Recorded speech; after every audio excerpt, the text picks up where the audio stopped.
ہم انسانوں میں ایک چیز ہے کہ ہم بار بار چیزوں کو چیک کر رہے ہوتے ہیں، خاص کر جب بات ہمارے بچوں کی ہو تو ہمیں بار بار چیک کرتے ہیں کہ ہم اپنے بچوں کو کہاں داخل کروائیں گے، لیکن آخر میں بات یہیں پہ آ جاتی ہے کہ اللہ تعالیٰ ہمیں یہ بات نہیں بتا رہے کہ اس زندگی میں آپ کے ساتھ فیوچر یا مستقبل میں کیا ہونے والا ہے۔ ہم نے اپنی طرف سے بیسٹ کرنا ہے،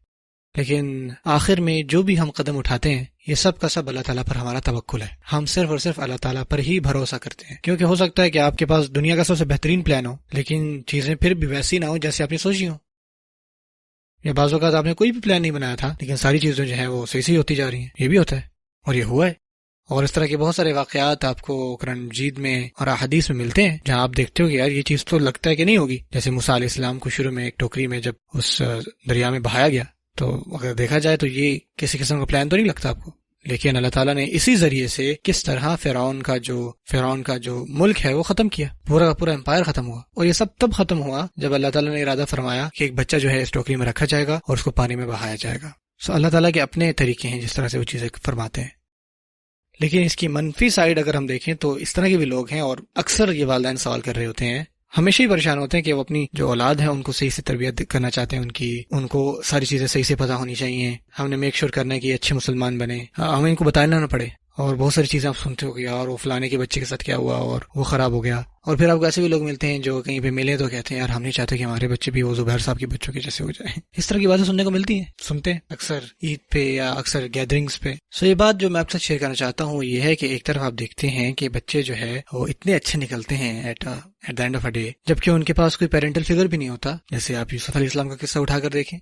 جب وہ چھوٹے بچے تھے تبھی ان کو اغوا کر لیا گیا، تو ان کے پاس کوئی والد یا والدہ نہیں تھی ان کو ہر قدم پہ بات بتانے والی جن کو وہ دیکھتے اور سیکھتے، لیکن ان کی بچپنے میں یعقوب علیہ السلام نے ان کو چیزیں بتائی تھی کہ وہ اپنی جوانی اور اپنی زندگی کے آخر تک ان کے ساتھ جڑے رہے۔ یعنی آپ سوچیں کہ جو آخری اسلامک ایجوکیشن ان کو ملی ہوگی، آخری درس جو انہوں نے اسلام کے حوالے کچھ سنا ہوگا نا، وہ تب بھی تھی جب وہ چھوٹے بچے تھے، اور صرف اسی کے بلبوتے پر انہوں نے اپنی پوری زندگی گزاری۔ اور جب ان کی جوانی میں ان کو ایک عورت نے اپنی طرف مائل کرنے کی کوشش کی نا، جو باتیں ان کے والد نے ان کو سمجھائی تھی ان پر عمل کیا۔ اور یہ ایسا نہیں تھا کہ وہ کوئی درس لے رہے ہوں کہیں سے اسلامی، ایسا نہیں تھا،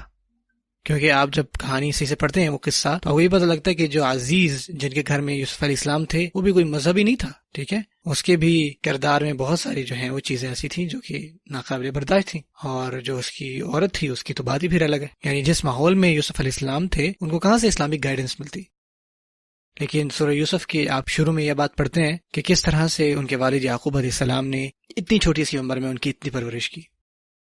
اور ایک اہم سبق جو ہم سورہ یوسف سے لیتے ہیں، خاص ہم میں سے والدین ہیں، وہ یہ ہے کہ بچپنے میں ہی جب بچے چھوٹے ہیں نا ان کو ایسی اچھی چیزیں بتانا شروع کریں۔ اور ایجوکیشن کے حوالے سے میں یہ نہیں کہہ رہا کہ ان کو اما پارا یاد کروا دیا یا یہ دعائیں فلانی دعائیں یاد کروا دیں، ان کو وضو کرانے کا طریقہ بتا دیا، سب ضروری ہے، لیکن ہم نے صرف اسی کے اوپر فوکس رکھا ہے۔ ہمارے لیے جو ایجوکیشن ہے نا، وہ تعلیم جو ہے وہ صرف اور صرف انفارمیشن ہے، اس سے ہمارے بچے بدلتے نہیں ہیں، وہ بس سرٹے لگا رہے ہیں۔ اور پچھلی جو بھی بات ہوئی ہے اس میں آپ نے بار بار یہ سنا ہے کہ کس طرح سے ہم نے بچوں کے اندر یہ بات ڈالنی ہے کہ وہ اس دین کو سمجھے بھی ساتھ ساتھ، اور اس کے بارے میں انشاءاللہ ہم تھوڑی دیر میں بات کریں گے۔ پہلی چیز جو میں خود کو بھی ریمائنڈ کروانا چاہتا تھا اور آپ کو بھی، یہ کہ میں اپنے بچوں کی ہدایت جو ہے نا وہ میرے ہاتھ میں نہیں ہے، نہ ہی آپ کے ہاتھ میں، بلکہ ہماری خود کی جو ہدایت ہے وہ ہمارے خود کے ہاتھ میں نہیں ہے۔ آپ اگر یہاں بیٹھے ہیں، اس اسلامک ماحول میں بیٹھے ہیں،